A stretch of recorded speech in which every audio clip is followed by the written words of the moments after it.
Sun travels வடமாகாணத்தில் சட்டபூர்வமான அனுமதியுடன் இயங்குகின்ற visa consultants and ticket agent. உங்கள் பெறுமதியான கடவுச்சீட்டுகள், ஆவணங்கள் போன்றவற்றுக்கு பாதுகாப்பான அனுமதி பெற்ற நிறுவனம் சன் டிராவல்ஸ்.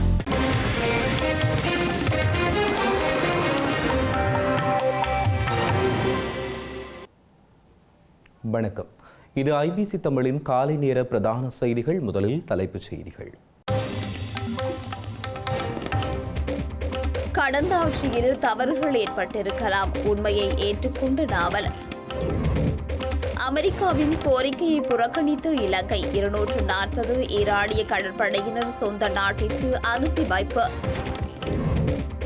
தமிழரசு கட்சியை மீள கட்டியெழுப்ப விசேட வேலை திட்டம், உள்ளூராட்சி சபை உறுப்பினர்களின் ஆதரவை கோரும் சிபிகே. கரந்தனி சுத்தாவின் சகோதரர் கைது, இந்தியாவிலிருந்து வேறு நாட்டிற்கு தப்பிச் செல்ல முயன்ற நிலையில் சம்பவம். ஈரானுடன் மீண்டும் பேச்சுவார்த்தை இந்த வாரம் நடைபெறவுள்ளதாக ட்ரம்ப் தெரிவிப்பு. 3 தசாப்தங்களுக்கு பின்னர் லெபனான் இஸ்ரேல் பேச்சு, ஹிஸ்புல்லா இயக்கத்தை கட்டுப்படுத்த இஸ்ரேல் கோரிக்கை. இனி தொடர்வது விரிவான செய்திகள். இலங்கையில் கடந்த ஆட்சி காலங்களிலும் தவறுகள் நடந்திருக்கலாம் என்றும் அவற்றை ஏற்றுக்கொள்ள வேண்டும் எனவும் பொதுஜன பெரமுனவின் தேசிய அமைப்பாளர் நாமல் ராஜபக்ஷ தெரிவித்துள்ளார். தங்காலை ஹால்டன் இல்லத்தில் நடைபெற்ற தமிழ் சிங்கள புத்தாண்டு நிகழ்வில் கலந்து கொண்ட போது ஊடகவியலாளர் ஒருவர் எழுப்பிய கேள்விக்கு பதிலளித்த போதே அவர் இதனை குறிப்பிட்டுள்ளார். இலங்கையில் ஸ்ரீலங்கா முன்னாள் ஜனாதிபதிகளான மஹிந்த ராஜபக்ஷ மற்றும் கோட்டாபய ராஜபக்ஷவின் ஆட்சி காலங்களில் இடம்பெற்ற தவறுகள் என்ன என்பதை அறிந்து தெரிந்து கொள்ள வேண்டும் என நாமல் ராஜபக்ஷ கூறியுள்ளார். இலங்கையில் ஸ்ரீலங்கா முன்னாள் ஜனாதிபதிகளான மஹிந்த ராஜபக்ஷ மற்றும் கோட்டாபய ராஜபக்ஷவின் ஆட்சி காலங்களில் இடம்பெற்ற தவறுகள் என்ன என்பதை அறிந்து கொள்ள வேண்டும் என நாமல் ராஜபக்ஷ கூறியுள்ளார்.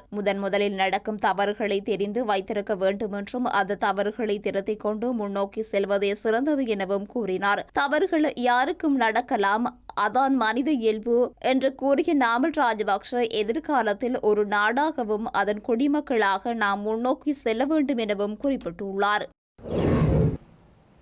அமெரிக்காவின் தாக்குதலுக்குள்ளான ஈரானிய போர்க்கப்பல்களில் இருந்து மீட்கப்பட்ட மற்றும் இலங்கையில் தஞ்சம் கோரிய ஈரானிய கடற்படையினர் 240 பேர் மீண்டும் நாட்டிற்கு அனுப்பி வைக்கப்பட்டுள்ளனர். இவர்கள் நேற்று துருக்கிக்கு சொந்தமான விசேட விமானம் மூலம் அனுப்பி வைக்கப்பட்டுள்ளனர்.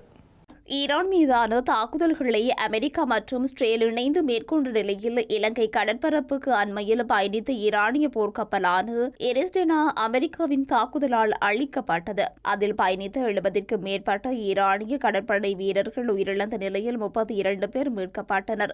அத்துடன் இலங்கையில் தஞ்சமடைந்த ஐரிஸ் புஷர் போர்க்கப்பலில் இருந்த 208 கடற்படையினரும் பாதுகாப்பாக தங்க வைக்கப்பட்டிருந்தனர். இவர்களை மீட்டு நாட்டிற்கு அனுப்பி வைக்க வேண்டாம் என அமெரிக்கா கோரிக்கை விடுத்திருந்தது. இந்த நிலையில் ஈரானிய கடற்படையினர் துருக்கிக்கு சொந்தமான விசேட விமானம் ஒன்றினூடாக கட்டுநாயக்க சர்வதேச விமான நிலையத்திலிருந்து ஈரானுக்கு அனுப்பி வைக்கப்பட்டுள்ளனர்.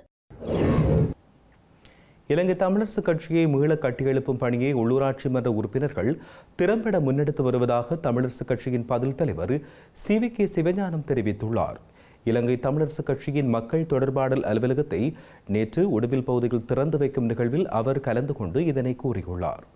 எந்த அரசியல் அமைப்பு வந்தாலும் அந்த அடிப்படை கோட்பாட்டை நாங்கள் வலியுறுத்துவோம். எல்லா இடங்களும் அது வெல்லும் வெல்லாமல் போகும், ஆனால் எங்களுடைய நிலையை நாங்கள் நிலைப்பாடாக சொல்வோம் என்று சொல்லி எங்களுடைய உள்ளூராட்சி மன்ற உறுப்பினர்கள் ஒரு கட்சி ஒரு தொய்வு நிலையிலே பாராளுமன்ற தேர்தலில் இருந்தாலும் கூட கட்சியை நிமிரச் செய்வதிலே உள்ளூராட்சி மன்றங்களினுடைய உறுப்பினர்களுக்கு பெரும் பங்கு உண்டு. அந்த உள்ளூராட்சி மன்றங்களுடைய பங்களிப்பு காரணமாக நாங்கள் இப்பொழுது தமிழரசு கட்சி மீண்டும் நிமிர்ந்து நிற்கிறோம். ஆனால் இது போதாது, மக்கள் தொடர்பாடு மேலும் வலுவடைய வேண்டும். இப்படியான கிராமங்களிலே மக்களோடு மக்களாக உள்ளூராட்சி உறுப்பினர்கள் நிற்க வேண்டும். தேவைப்படுகிற பொழுது கொள்கையில் விளக்கமும் மக்களுடைய கொள்கை சார்ந்த அபிப்பிராயங்களையும் அறிய நாங்கள் விரும்புகிறோம். அந்த வகையிலே நானும் பொதுச் செயலாளரும் அந்த விடயங்களிலே சமூகம் அளித்து உங்களோடு பங்கு கொள்வோம் என்று சொல்லி சித்திரை புத்தாண்டுக்காய் தமது சொந்த இடங்களுக்கு சென்ற மக்கள் மீண்டும் கொழும்பு மற்றும் பிரதான நகரங்களுக்கு திரும்புவதற்காக விசேட பேருந்து மற்றும் தொடருந்து சேவைகள் முன்னெடுக்கப்பட்டுள்ளன. பயணிகளின் தேவைக்கேற்ப தூர இடங்களுக்கான பேருந்து சேவைகள் மேற்கொள்ளப்படும் எனவும் மேலும் இலங்கையின் அனைத்து பகுதிகளிலும் வழமையான நேர அட்டவணையின்படி பேருந்து சேவைகள் இடம்பெறும் எனவும் இலங்கை போக்குவரத்து சபை தெரிவித்துள்ளது.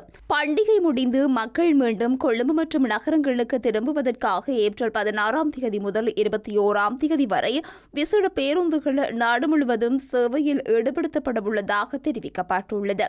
புத்தாண்டு காலத்திற்காக ஆரம்பிக்கப்பட்ட விசேட தொடருந்து சேவைகள் பயணிகள் மீண்டும் திரும்புவதற்கு வசதியாக எதிர்வரும் 19ஆம் தேதி வரை தொடர்ந்து இயக்கப்படும் என தொடருந்து திணைக்களம் தெரிவித்துள்ளது. இதேவேளை இன்று நாடு முழுவதும் தனியார் பேருந்து சேவைகள் 30% அளவில் மாத்திரமே முன்னெடுக்கப்படும் எனவும் இலங்கை தனியார் பேருந்து உரிமையாளர்கள் சங்கம் தெரிவித்துள்ளது. சித்திரை புத்தாண்டு விடுமுறை காரணமாக பேருந்து ஊழியர்கள் மற்றும் சாரதிகள் விடுமுறையில் சென்றுள்ளமையினால் நாளை 16ஆம் தேதி முதல் பேருந்து சேவைகள் மீண்டும் வழமைக்கு திரும்பும் என தனியார் பேருந்து உரிமையாளர் சங்கத்தின் தலைவர் கெமுனு விஜயரத்ன குறிப்பிட்டுள்ளார். பாதாள உலகக்குழு உறுப்பினர் கரந்தனிய சுத்தா என்பவரின் சகோதரர் இந்தியாவில் வைத்து கைது செய்யப்பட்டுள்ளார். இந்தியாவின் புதுடில்லி விமான நிலையத்தில் வைத்து குறித்த நபரை இந்திய அதிகாரிகள் கைது செய்துள்ளனர். வேறொரு நாட்டுக்கு தப்பிச் செல்ல முயன்ற நிலையில் குறித்த நபரை அதிகாரிகள் கைது செய்துள்ளனர். சந்தேக நபருக்கு எதிராக கொலைகள் மற்றும் போதைப்பொருள் கடத்தல் உள்ளிட்ட பல்வேறு குற்றச்சாட்டுகள் சுமத்தப்பட்டுள்ளன. இலங்கையில் முன்னெடுக்கப்பட்ட விசேட போதைப்பொருள் தடுப்பு நடவடிக்கையின் பொழுது கடந்த 24 மணித்தியாலங்களில் 520 சந்தேக நபர்கள் கைது செய்யப்பட்டுள்ளனர். இலங்கையில் தொடர்ந்தும் போதைப்பொருள் தடுப்பு நடவடிக்கை முன்னெடுக்கப்பட்டு வரும் நிலையில் நேற்று கைது செய்யப்பட்டவர்களில் சிலரது சட்டவிரோத சொத்துக்கள் குறித்து மேலதிக விசாரணைகள் ஆரம்பிக்கப்பட்டுள்ளன. கைது செய்யப்பட்டவர்களில் 6 பேருக்கு எதிராக தடுப்பு காவல் உத்தரவை பெற்று மேலதிக விசாரணைகளை முன்னெடுக்க நடவடிக்கை எடுக்கப்பட்டுள்ளது. சந்தேக நபர்களிடமிருந்து 179 கிராம் ஹெரோயின், 228 கிராம் ஐஸ் போதைப்பொருள் என்பன கைப்பற்றப்பட்டுள்ளன. கைது செய்யப்பட்ட சந்தேக நபர்களிடம் காவல்துறையினர் மேலதிக விசாரணைகளை முன்னெடுத்து வருகின்றனர்.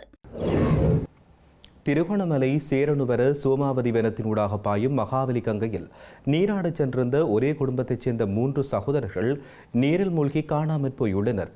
காணாமல் போனவர்களை தேடும் பணிகள் முன்னெடுக்கப்பட்டு வருகின்றன. புத்தாண்டு தினமான நேற்று மாலை இந்த அனர்த்தம் ஏற்பட்டுள்ளது. இவ்வாறு நீரில் மூழ்கியவர்கள் மகிந்தபுர பகுதியைச் சேர்ந்து 24, 34 மற்றும் 35 வயதுடைய ஒரே குடும்பத்தைச் சேர்ந்து 3 சகோதரர்கள் என குறிப்பிடப்பட்டுள்ளது. காணாமல் போன இந்த 3 சகோதரிகளும் அவர்களது தந்தை மற்றும் மற்றொரு சகோதரனுடன் நீராடிக் கொண்டிருந்த போதே இவ்வாறு நீரில் மூழ்கியுள்ளனர். காணாமல் போனவர்களின் உடல்களை தேடும் பணியில் கடற்படை உயிர்காப்பு பிரிவினரும் சேரனுவர காவல்துறையினரும் மேற்கொண்டு வருகின்றனர். இதேவேளை கபராதுவ பகுதியில் மேலும் 2 நீரில் மூழ்கி உயிரிழந்துள்ளனர். நேற்று மாலை கபராதுவ கடற்கரையில் நீராடச் சென்ற 2 இவ்வாறு நீரில் மூழ்கியுள்ளனர். அங்கிருந்தவர்கள் அவர்களை மீட்டு கழுக்கல வைத்தியசாலையில் அனுமதித்த போதிலும் அவர்கள் ஏற்கனவே உயிரிழந்து விட்டதாக வைத்தியர்கள் தெரிவித்துள்ளனர். இவ்வாறு உயிரிழந்தவர்கள் கட்டுநாயக்க பகுதியைச் சேர்ந்த 21 மற்றும் 26 வயதுடைய இளைஞர்கள் எனவும் இவர்கள் கட்டுநாயக்க பகுதியில் இருந்து சுற்றுலா வந்திருந்த போதே இந்த விபத்து நேர்ந்துள்ளதாக விசாரணையில் தெரியவந்துள்ளது. இலங்கை கடற்பரப்புக்குள் அத்துமீறி நுழைந்து கடற்றொழிலில் ஈடுபட்ட குற்றச்சாட்டில் நேற்றைய தினம் கைது செய்யப்பட்ட இந்திய கடற்றொழிலாளர்கள் 4 பேர் விளக்கமறியலில் வைக்கப்பட்டுள்ளனர். மன்னார் வடக்கு இரணித்தீவுக்கு அண்மித்த கடற்பரப்புக்குள் அத்துமீறி கடற்றொழில் நடவடிக்கையில் ஈடுபட்ட குற்றச்சாட்டில் 4 இந்திய கடற்றொழிலாளர்கள் நேற்று கைது செய்யப்பட்டனர். இதன்போது அவர்கள் பயணித்து விசைப்படகொன்றும் கைப்பற்றப்பட்டுள்ளது. இதனையடுத்து குறித்த கடற்றொழிலாளர்கள் நேற்று மாலை கிளிநொச்சி மாவட்ட நீதிமன்ற பதில் நீதவானின் வாசஸ்தலத்தில் முன்னிலைப்படுத்தப்பட்ட நிலையில் எதிர்வரும் 17ஆம் தேதி வரை விளக்கமறியலில் வைக்குமாறு உத்தரவிடப்பட்டுள்ளது. இந்திய பிரதமர் நரேந்திர மோடி தமிழகத்திற்கு இன்று பயணம் செய்து தேர்தல் பிரச்சார நடவடிக்கைகளில் ஈடுபட உள்ளார். தமிழக சட்டசபை தேர்தல் நடைபெறவுள்ள நிலையில் தேசிய ஜனநாயக கூட்டணி வேட்பாளர்களை ஆதரித்து பிரதமர் மோடி இன்று நாகர்கோவிலில் பிரச்சாரம் செய்யவுள்ளார். கேரள மாநிலம் திருவனந்தபுரத்தில் இருந்து இன்று மாலை உலங்கு வானூர்தியில் நாகர்கோவிலுக்கு செல்லும் மோடி அங்கு வீதி பிரச்சாரத்தில் ஈடுபடவுள்ளார். அதிமுக பொதுச் செயலாளர் பழனிசாமி, தமிழக பாஜக தலைவர் நயினார் நாகேந்திரன், முன்னாள் தலைவர் அண்ணாமலை மற்றும் வேட்பாளர்கள் செல்ல உள்ளனர். இதனையடுத்து மீண்டும் எதிர்வரும் 18ஆம் தேதி கோவையில் வேட்பாளர்களை ஆதரித்து பிரதமர் மோடி பிரச்சாரம் செய்யவுள்ளார். ஈரான் துறைமுகங்களை அமெரிக்க கடற்படையினர் முற்றுகையிட்டுள்ள நிலையில் ஈரானுடனான போரை முடிவுக்கு கொண்டுவரும் வகையில் இந்த வாரம் மீண்டும் பேச்சுவார்த்தைகள் ஆரம்பிக்கப்பட உள்ளதாக அமெரிக்க ஜனாதிபதி டொனால்ட் ட்ரம்ப் தெரிவித்துள்ளார். ஈரான் மீதான போர் முடிவை நெருங்கிவிட்டதாகவும் விரைவில் முடிவுக்கு வரும் என்றும் அமெரிக்க ஜனாதிபதி தெரிவித்துள்ளார். அத்துடன் மீண்டும் பேச்சுவார்த்தைகள் நடத்துவதற்காக ஆர்வமாக உள்ளதாகவும் கூறினார். எனினும் ட்ரம்பின் கருத்துக்களுக்கு ஈரான் தரப்பு இன்னும் பதிலளிக்கவில்லை. அதே நேரம் பேச்சுவார்த்தைகள் மீண்டும் தொடங்குவதற்கு அதிக வாய்ப்புள்ளது என்று ஐக்கிய நாடுகள் சபையின் பொதுச் செயலாளர் ஆண்டனியோ குட்டரஸ் கூறியுள்ளார். 3 தசாப்தங்களுக்கு பின்னர் லெபனானும் இஸ்ரேலும் முதல் ராஜதந்திர பேச்சுவார்த்தைகளை நடத்தியுள்ளன. இஸ்ரேலுக்கும் ஈரான் ஆதரவு ஹிஸ்புல்லா குழுவுக்கும் இடையிலான போரை முடிவுக்கு கொண்டு வருவதை நோக்கமாக கொண்டே இந்த பேச்சுவார்த்தை நடைபெற்றுள்ளது. அமெரிக்காவின் வாஷிங்டனில் உள்ள வெளியுறவுத்துறை தலைமையகத்தில் இந்த பேச்சுவார்த்தை நடைபெற்றது. அமெரிக்க வெளியுறவுத்துறை அமைச்சர் மார்க்கோ ரூபியோ தலைமையிலான இந்த சந்திப்பில் முக்கிய பிரதிநிதிகள் கலந்து கொண்டனர். தற்போது நிலவி வரும் மோதல்களை முடிவுக்கு கொண்டு வருவதற்கான ஒரு கட்டமைப்பை உருவாக்குவதே இந்த சந்திப்பின் முதன்மை நோக்கமாகும். இதன்போது உடனடி போர் நிறுத்தம் மற்றும் தெற்கு லெபனானில் இருந்து இஸ்ரேலிய படைகள் வெளியேறுவதை லெபனான் வலியுறுத்தியுள்ளது. எல்லையில் நீண்டகால பாதுகாப்பை உறுதி செய்வது மற்றும் ஆயுத குழுக்களின் ஆதிக்கமில்லாத நிலையை உருவாக்குவது குறித்து இஸ்ரேல் கவனம் செலுத்தியுள்ளது. இது ஒரு ஆரம்பகட்ட அமர்வு மட்டுமே என்றும் அனைத்து சிக்கல்களும் ஒரே நாளில் தீர்த்துவிட முடியாது என்றும் அமெரிக்க தரப்பு தெரிவித்துள்ளது. இருப்பினும் தற்போதைய பதற்றமான சூழலில் இந்த நேரடி உரையாடல் ஒரு முக்கியமான தொடக்கமாக கருதப்படுகிறது. செய்திகளின் நிறைவாக இனி மீண்டும் தலைப்புச் செய்திகள். கடந்த ஆட்சியில் தவறுகள் ஏற்பட்டிருக்கலாம், உண்மையை ஏற்றுக்கொண்ட நாவல். அமெரிக்காவின் கோரிக்கையை புறக்கணித்த இலங்கை, 240 ஈரானிய கடற்படையினர் சொந்த நாட்டிற்கு அனுப்பி வைப்பு. தமிழரசுக் கட்சியை மீள கட்டியெழுப்ப விசேட வேலை திட்டம், உள்ளூராட்சி சபை உறுப்பினர்களின் ஆதரவை கோரும் சிபிகே. கரந்தனி சுத்தாவின் சகோதரர் கைது, இந்தியாவிலிருந்து வேறு நாட்டிற்கு தப்பிச் செல்ல முயன்ற நிலையில் சம்பவம்.